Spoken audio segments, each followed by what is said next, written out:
Welcome back. The new Biden administration will have a chance to continue some initiatives the Trump administration drove and revive some things the Obama administration pushed. But there are a few examples of concepts both administrations advocated. Simone Szykman's chief technology officer at Attain, former chief information officer at the Commerce Department. Simone, welcome back. It's great to see you. You were a huge advocate for shared services when you were the CIO at Commerce. What is the business case for continuing the concept of shared services into the Biden administration?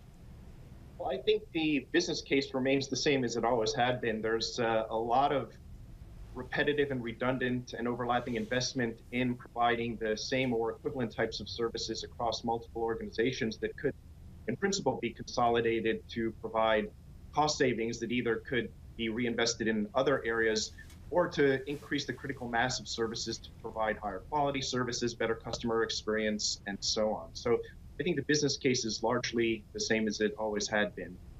I wonder if I'm hearing the dialogue then differently than I've heard it before.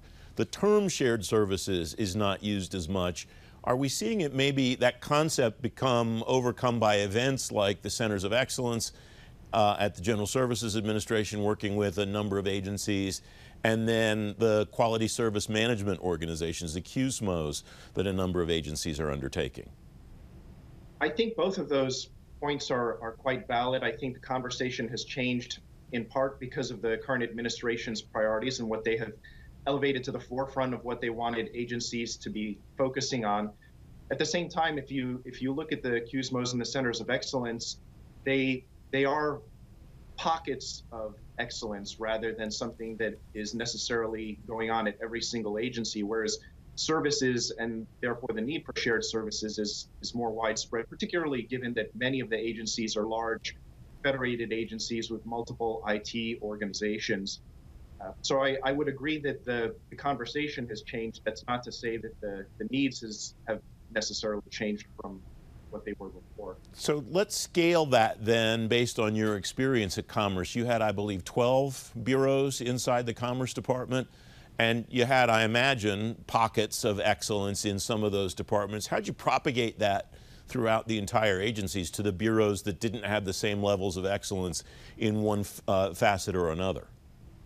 Well, you know, it's interesting you ask, because that, I think, is part of the challenge and might link back to your previous question of why the dialogue has shifted a little bit.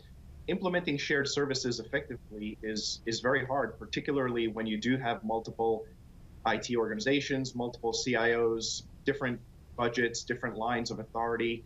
I believe that Fatah was intended to help address some of those issues by consolidating power at the highest level CIOs.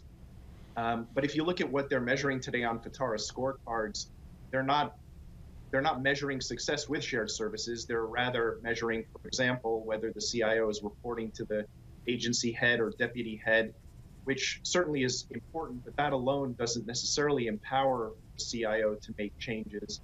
And in some cases, the CIOs might have power to make changes, but aren't flexing that power to do it as strongly as they might. There's an ongoing conversation about what should be on the Fatah scorecard and adding to it, and versus the idea of leaving it static so that CIOs know for a more extended period of time what they're going to be graded on. How would one grade the use of shared services on the Fatah scorecard? Is there nuance there, or is it a black and white issue that's as simple as you're using shared services for this many things? Well, as a former CIO who was in that chair and somebody who's continued to speak with peers and colleagues in the CIO community, I can absolutely appreciate the frustration with what has appeared to be a moving target. Every time grades start to settle a little bit with our scorecard, the scorecard changes, they're assessing new things and people's grades drop. So I think the issue perhaps is not as much one of what's on the scorecard, but maybe setting the agenda to drive these kinds of improvements.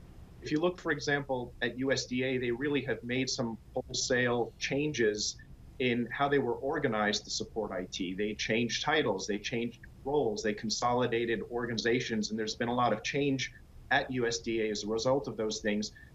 while they may have contributed to the Fatah scorecard scores for USDA, they weren't driven by the scorecard. They were driven by leadership, both at the IT level and at the department level.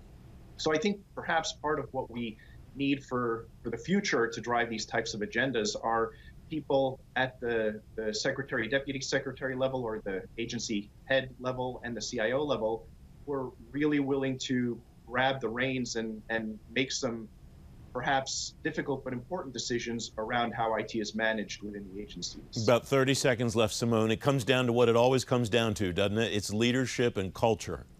Absolutely. It's never technology. Usually that's the more easy of the triad. Simone Szykman, great to have you back on the program. Thanks for coming on. Thank you, Francis. Good seeing you.